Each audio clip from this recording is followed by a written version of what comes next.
right, Farah, welcome to the show. I'm delighted to have you here. We got here in the end. Yes, thank you for having me. Um, like I ask everybody who comes on the show, I prefer my guests to introduce themselves. Who better to speak about themselves than the person themselves? So, would you mind telling us a bit about yourself, Farah, who you are, what you do, and most importantly, how you got to where you are today? Yeah, my name's Farrah Scott. I'm the CEO for Trapper Sushi Co. I started with this business 11 and a half years ago as a server, and I've worked my way up into the CEO role as of January 2024. This has been an amazing experience. Probably the highlight of my life is working in this company and the accelerated growth I've had. And I'm working towards continuing that for other individuals in our company and within the restaurant industry as a whole. That's awesome. And that's actually a great jumping off point because one of the things I ask people is about like identifying talent in hospitality. And I mean, you were like fast tracked. I mean, I don't know anybody who's had such a meteoric rise so quickly as you, like from server to CEO in as many years. When it comes to like, what did people see in you that like helped you accelerate, do you think? It's hard to say exactly. The feedback that I mostly have gotten throughout the career that I've had here is just that, I'm an extremely hard worker. It's something that I pride myself on. Any issue that there is at hand, I'm very solution orientated, so I want to figure it out. I don't come with problems, come with solutions, and all those, cliche, slogans that I could spit out. But I think ultimately, passion behind what I'm doing and leading by example with that hard work ethic, with learning the knowledge that I need to learn and all operating positions for the business has really set me apart in this business. And it's also facilitated others to do so as well, which is very exciting. We very much so look for internal talent here at Trappers. We have a program called the Wingfield program that's conducive to that elevates, hourly employees like what I did myself into Yeah. these higher level management positions. So it's definitely a culture here at Trappers. It's very important to us. It's what we're all about. My boss, the owner of the business, Trapper O'Keefe, his purpose for having businesses is to provide ordinary people with an extraordinary opportunity. And we're definitely doing that consistently. My story is a huge testament to that. So that's a big part of our organization is finding internal talent and, in creating a work environment so we can develop and grow individuals into great leaders. That's amazing. I talk about that a lot actually on the podcast, which is like, identifying talent and creating career pathways for them, especially for hourly workers. Do you think that a sort of pendulum has shifted in hospitality with more focus on that in general? Or would you say it's quite unique to you guys at Trapper?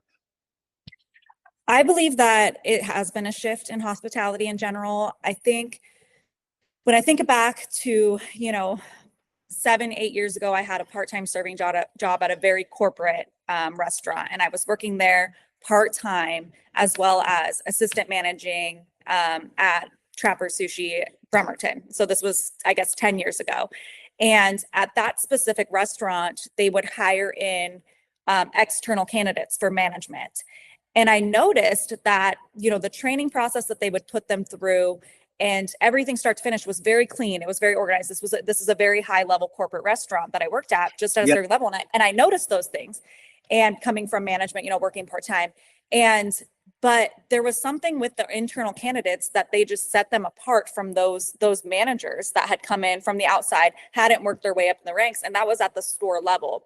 And it really showed me something when I was still at that store management level myself as well at a different business. I was just there trying to make holiday cash. I was 23 at Yeah. the time. Yeah. So yeah, so serving obviously it's a good thing to go back to if you need some quick cash. Yeah. But yeah, I just was like, it kind of stood out. And when I left that part-time job and I ended up accelerating my career with Trappers after that, into general management. I was a general manager for a year, and then I moved into a corporate position, directing management training and development.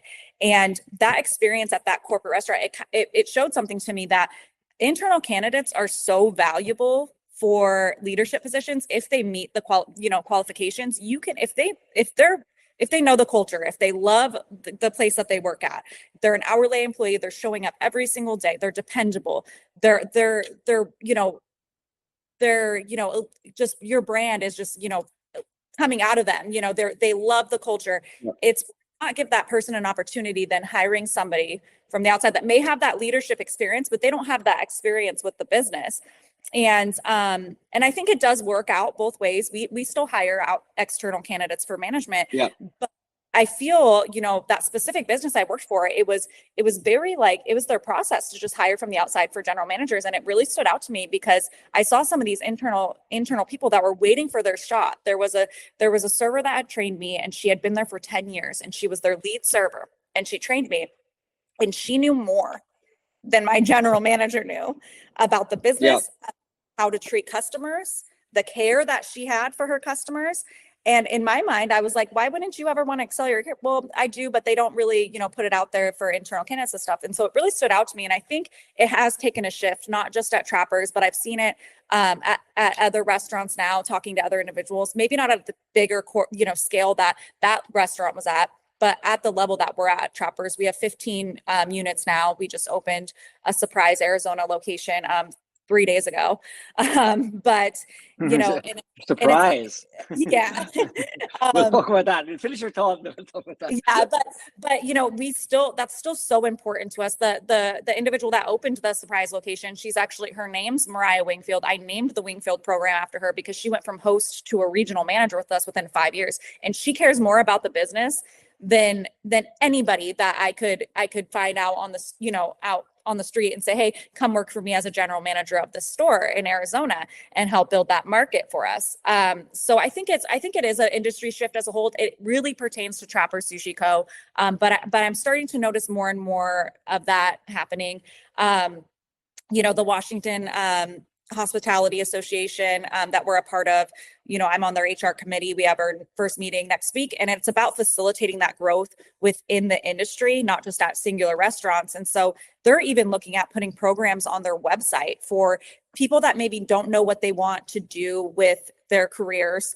And they're putting these job descriptions out there, like, just for basic level things, bartender, server, and this is what it could turn into. And that's a hospitality association doing that, just for industry as a whole. So I think it is catching on. And I, it's something that we're definitely continuing here at Trappers and working really hard towards. Why do you think that's happening? Like, what do you think has been the impetus for a better focus on career opportunity for hourly workers within hospitality?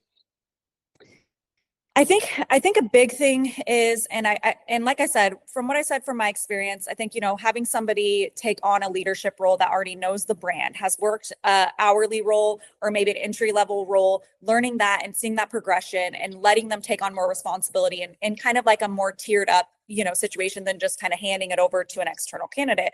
But I also think, and this sort of wasn't the first priority with that, but it also creates more employee engagement and buy into the business, even as an hourly employee. So when we orientate people now into our business, we let them know about the program that we have here, the Wingfield program that facilitates internal growth. And, we've seen dishwashers and cooks and servers come on board and they're like, oh my gosh, and I can join this program. And we're like, yeah, you're here with us for 90 days. You meet these requirements. You can get into this leadership program and you can sit in, these leadership seminars that I host every 6 months with other leaders of the company, the corporate team. And you can feel like you're a part of something and a part of the company's growth. And I think that's the big part that I didn't really see when I had that experience at that other restaurant, that if those employees that were great, that lead server that trained me knew that she may have had an opportunity in the future, that could have even just elevated her as a server even more, because it's like, I'm working towards this with this business. I'm not here to just, clock in, clock out, get my paycheck and wait for the next opportunity somewhere else. I'm here and I'm getting an opportunity here. And I think that's huge. And I think now the shift is that it creates more employee engagement within your business, more buy into the culture that you're trying to, present to your customers, your clientele. And it's a big deal. And it's very important, I think, generationally now for restaurants to have that employee engagement, making employees, even if they're at an entry level position, have a purpose to come to work to every day. I feel like that's a very, very important thing to this current generation in the workforce for restaurants. Yeah, totally. I definitely the reason why I'm probing, it's like I'm like, tell you why. Yeah. It's interesting because I mean I've done probably like 90 plus episodes of this podcast now, and I feel like lots of execs are very much like leaning in and emphasizing sort of training and career pathing leadership roles as a sort of key benefit for attracting and a key benefit for retaining staff. Like I feel part of me almost thinks I think there's like almost like a reaction to how difficult it is to hire really good people in hospitality now. I think that's like sort of like the nub or the kind of crux of like a lot of this issue. I think like post COVID, for example, like I mean, kind of changed the makeup of how we even think about hourly workers within hospitality. I mean, there's been a revolution in technology, revolution in sort of roles and demands of certain workers within hospitality. And with that, then obviously a lot of people just not coming back to hospitality from COVID. You have this sort of like perfect storm. When it comes, you mentioned that you're like on the HR board of the Washington Hospitality Association. What's the general vibe up there in terms of like recruitment for hourly workers even? So I haven't attended. I just started attending those meetings late last year when I was the COO, and the HR committee is a new thing that they put together for year moving forward for this reason exactly, for industry, restaurant worker development, and how to push that. And the vibe, I guess I would say from that is that they're trying to help us attract more those employees that want those opportunities to help with retention and help with employee engagement and to help with our brand consistently being presented to our clientele.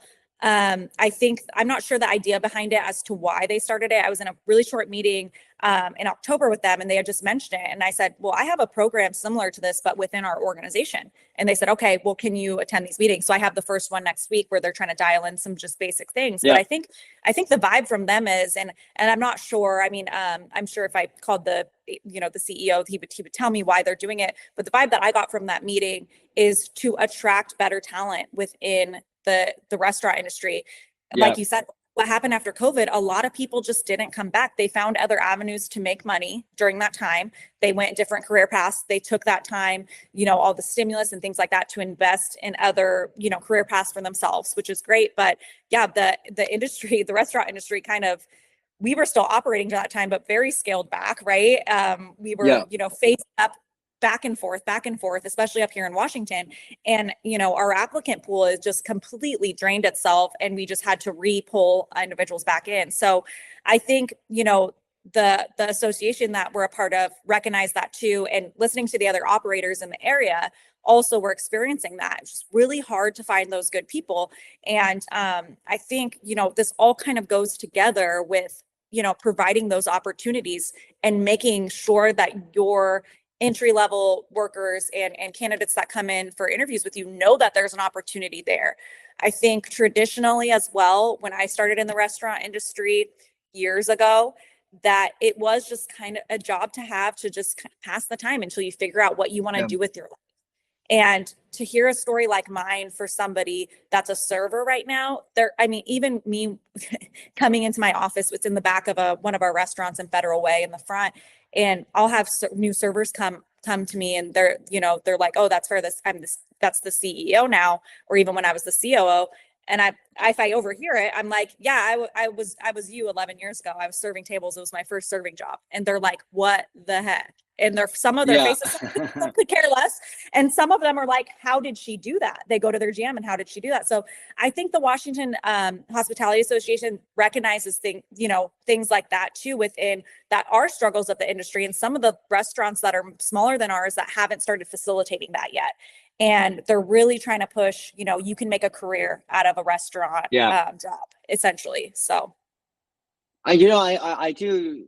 It's so refreshing to hear it. I think I feel like there's a momentum behind making training a very obvious and leadership career, not just like a fling of a job, so to speak, that there's like a career opportunity for people here that you can really progressed. I mean, to your point, it's so funny to hear that anecdote where people are like, "Oh my God, you're the CEO," and you're like, "Yeah, just like you." That it Mhm. must be kind of like humbling, but also kind of in your head, you're like, "Yeah, you can do it." Like, as in, I can see why they picked you as like the CEO for that message alone. You know what I Mhm. mean? Like in the sense that like it can be done and how it inspires everybody else in the organization.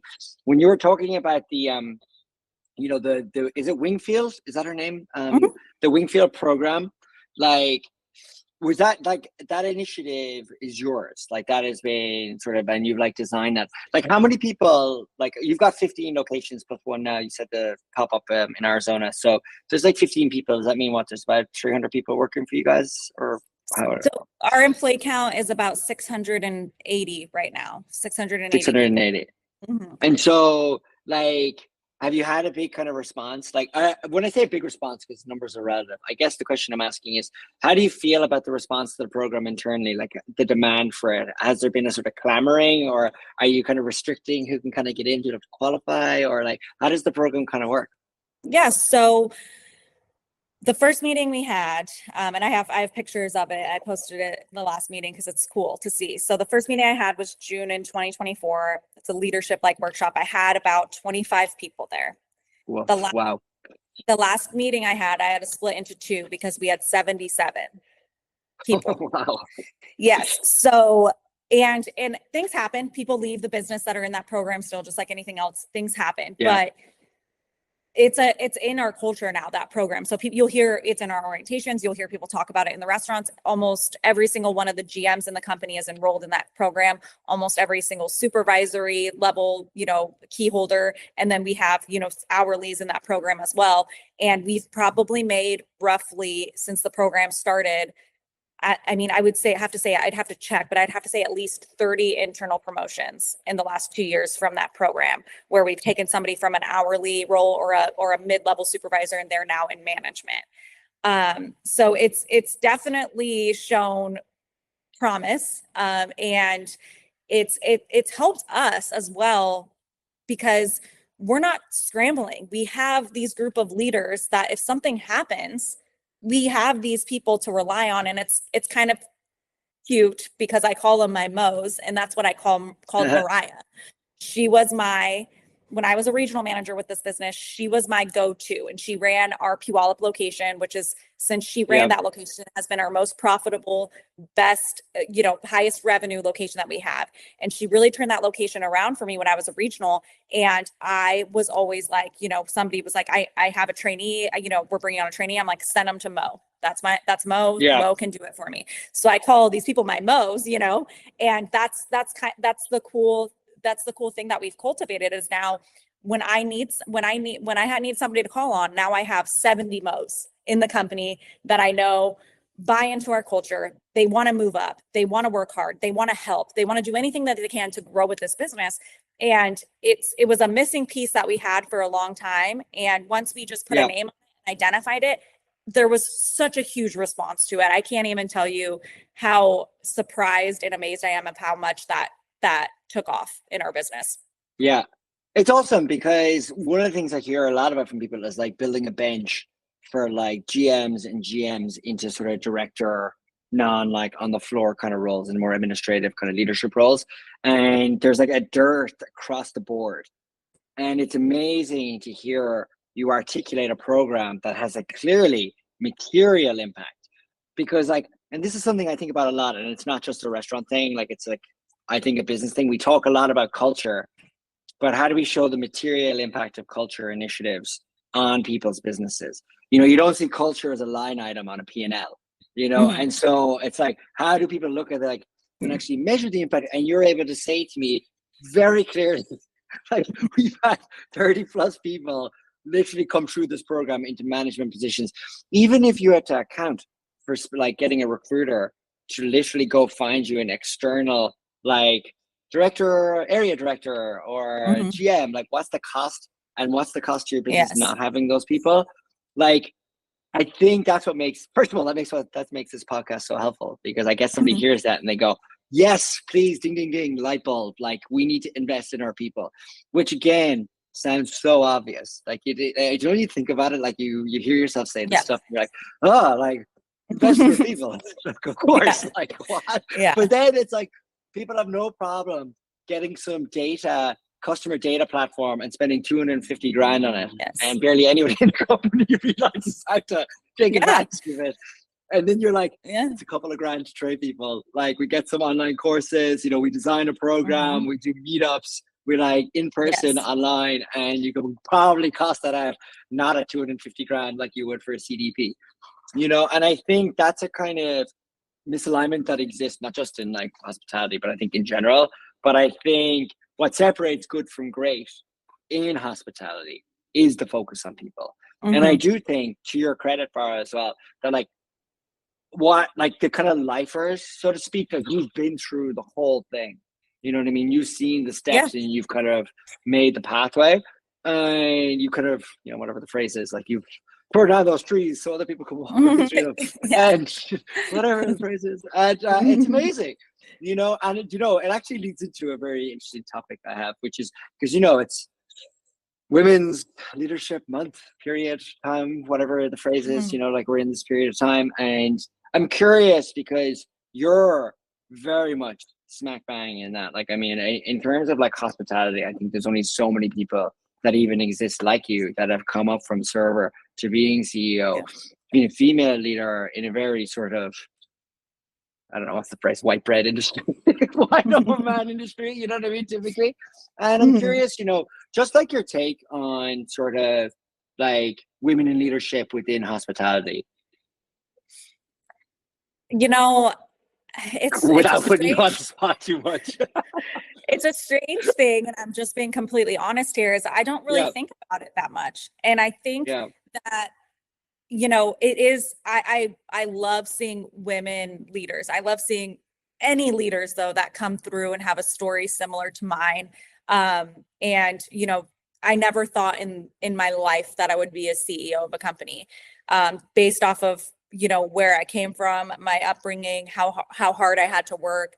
You know, I thought that the ceiling would have stopped at maybe a general manager, or, you know, as I moved up as a yeah, director or and or even COO, right? And then now I'm the CEO. And I think, you know, the people ask me a lot about the woman aspect of it naturally, I think, because like you said, you know, right now we're, you know, women's leadership stuff is going on, and also because my story is so unique and it does inspire a lot of women. And, you know, it's hard because I just don't identify it with anything. It's just all about hard work. And there has been people in my journey that have definitely treated me different, not only because I'm a woman, but because of my age, because of my experience, because of this, because of that. There's always going to be barriers in your way. And I think when you have the mindset to not sell yourself short up front because of those known barriers that may be socially out there, I think that's what yeah, kind of sets you apart and breaks that mentality through. Because I'm being honest with you. I have never once had a thought in my mind of saying, oh, you know, maybe I won't get this opportunity because I'm a woman, or maybe this is impossible yeah, because I've never thought that. And I'm blessed to have not had those feelings because I know that they're very real. And I know that in some cases that may affect opportunities for people, and profiling happens without even knowing, you know, subconsciously. So I definitely in my journey feel like that I've gone through a lot of adversity for that and a lot of other reasons too. And I think that if you don't put those barriers in your own mind, and you don't get yourself sucked into things like that, you're going to make it regardless of what obstacle is in your way. You're going to make it. And that's the thing. If you're constantly kind of thinking about, you know, the social acceptance, or this industry is male dominated, or I'm 33 years old, right? And that's going to be in my way, nice. then it's going to be in my way, right? Yeah, That's going to be in my way because I am constantly thinking about it. And people pick up on that's, you know, confidence is a big factor into yeah, careers, elevating your personal life. And I just, you know, and you know, when I see women in leadership positions, I'm like, yes, you know, heck yeah, this is awesome. yeah, Yes. And I feel like we can kind of relate, but it doesn't really take a huge precedence when I see are my male leaders in this business too, working their way up, it's the same feeling I get, that I'm like, yes, like we're restaurant workers, we're the grunt workers, and we did this, And so just, that's kind of the comment I have on that. It's, the more barriers Yeah. that you acknowledge, sometimes it kind of is a detriment to you. And it's not that I ignore it or that I'm oblivious to it, because I know it's there. I know there's still locker room talk that goes on amongst them, and it doesn't, I can hold my own in those situations, and Yeah. I've done a great job doing it. And so I just don't feel like that's been a barrier for me. And and to women that have had that as barriers, because I know that everybody has a different experience, I do feel for that. And I feel for anybody as an individual that has had a hard time just because of something of their, orientation, nature, anything like that. And fortunately, I know that in my mind, if I keep my head on straight, all that stuff is kind of like blurred, and it might be going around me, but I'm like, don't even see it. So yeah. Totally. I mean, and I appreciate you being so candid about that. I think you have a very innate kind of confidence, and I can feel it like emanating from you, which, Oh. confidence is just the greatest thing you possibly could have in any walk of life, being able to feel like walking into a room that you can be confident. And I think a lot of it kind of stems from having that inside of yourself, like being able to go in and put yourself in a position and not being afraid to fail, and kind of getting back up and dusting yourself off, going again and again and again and again. And I think confidence begets confidence, so to speak. And I definitely get that from you. Thank you. I have my moments, I have moments of weakness too. Everybody does. And Yeah. I am not perfect by any means. There's obstacles I've gone through, and everybody has, but just getting past those. And like I said, but as just come back to the women leadership comment. When I see a woman leader, don't get me wrong, I am so proud, and I'm like, yes, girl, like you get it, be, Yeah. be that person, be that leader. But I have those feelings about, I mean, everybody that's worked their way up and worked hard and had to go through a lot of adversity, and because everybody does in their own way. Yeah. Nobody's lucky. And so it's got to be hard, no matter what and who you are. I mean, that's why I like the kind of style of this pod, because I can, I don't need to ask you guys very specific questions about like, tell me about revenue, tell me about hiring, tell me about retention. It's Yes. like, no, like that's why I like to hear people's stories and their take on it, because I think the philosophy is what matters here, and I appreciate you being so kind of like candid about that. I think it's unique. You're just in an incredibly unique position. And I mean, I've spoken to many leaders in hospitality over the last, I've been doing this probably properly now for the last 4 months, I'd say, since November. And I think like what separates a lot of people in hospitality as well. And I think speaks so much to, the program that you have, your attitude and your own position, which is that like, innately understanding hospitality really comes from experience on the floor, Yes. and being in the restaurant floor and Yes. getting it, because I think like, what separates people in hospitality is like intangible behaviors like passion and effort and hard work, whatever way we Yes. want to measure what those are. They're like intangible versus like, can somebody use a POS, yes or no? You know what I mean? Exactly. It's like Yes. there's like a difference. But like when you kind of come up those ranks, you've been there, you get it, and there's a different type of empathy that exists in the type of leaders, and you most certainly fall into that. And I feel like the people I've met in this pod, which have been a lot of people like you in various stages of their careers, I guess you're also quite prodigious in the sense that you're 33 years old, you're the CEO. Yes. This is actually incredible. I mean, like, Yeah. I've had a lot of older guys in this podcast. Yes, I understand. But it's amazing. And I mean, I guess like, what advice do you want to give to like, if hourly workers were listening to this, like if your staff were hearing this podcast, because I mean, they will be mesmerized already hearing what we've heard, but like, what advice would you give them if they hear this? Do you want to share this with them?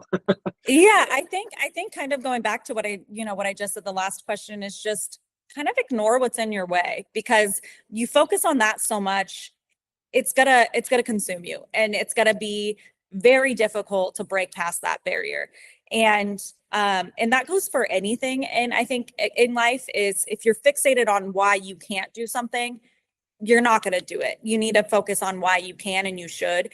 And I think, you know, the basics, aside from that, the basics, work hard, be dependable, you know, learn, be an open book, be okay to change.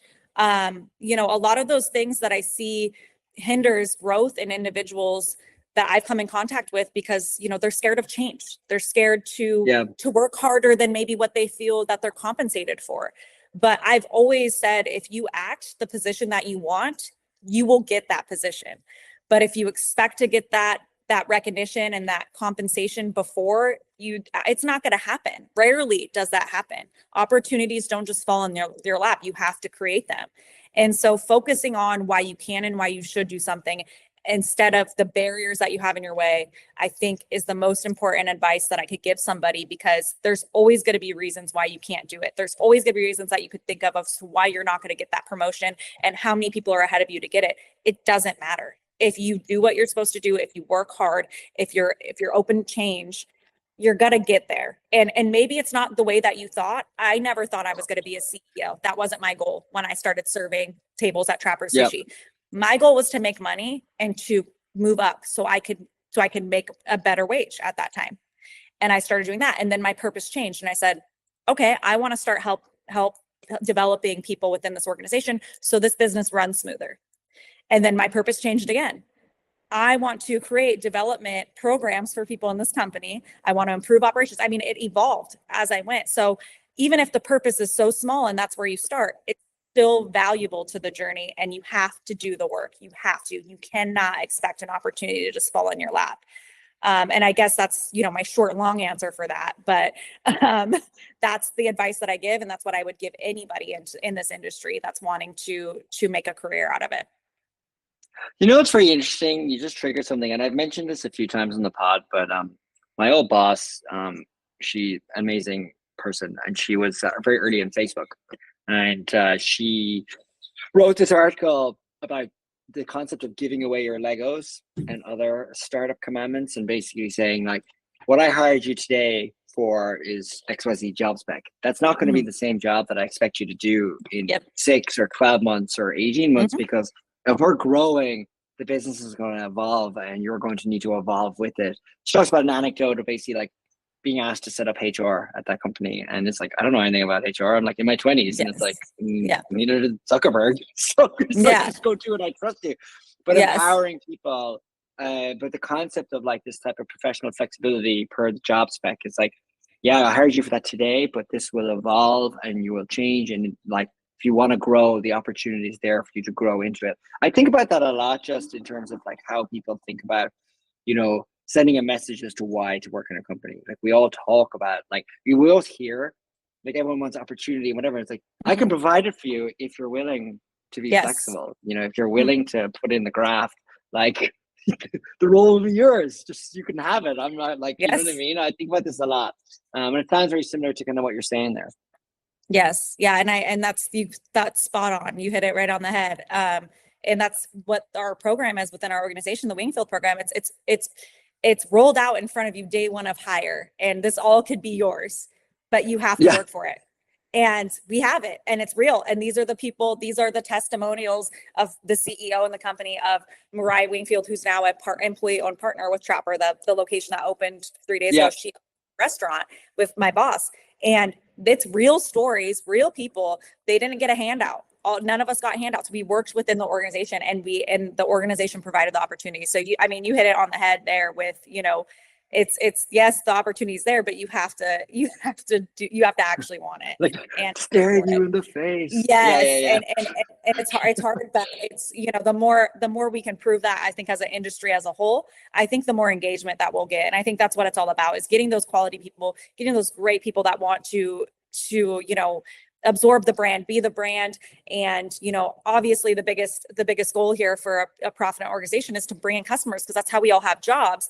And it really reflects that on the guest experience when you have those people bought in, engaged, and wanting that opportunity, because they're going to represent your brand so well, versus, you know, somebody that may be passing through or isn't really loving their job and knows there's no opportunity. They're just here for the grind and clock in, clock out. So it all goes together. This this kind of industry shift that's happening, and it's very smart of businesses to kind of recognize that and start, you know, promoting from within. Yeah. Awesome. Well, Farrah, like, I mean, look at the time. I mean, Yeah. we've absolutely crushed this. Thanks so much for coming on. I Yeah, really, really thank you for appreciate it. You've having been me. phenomenal. Oh, thank you.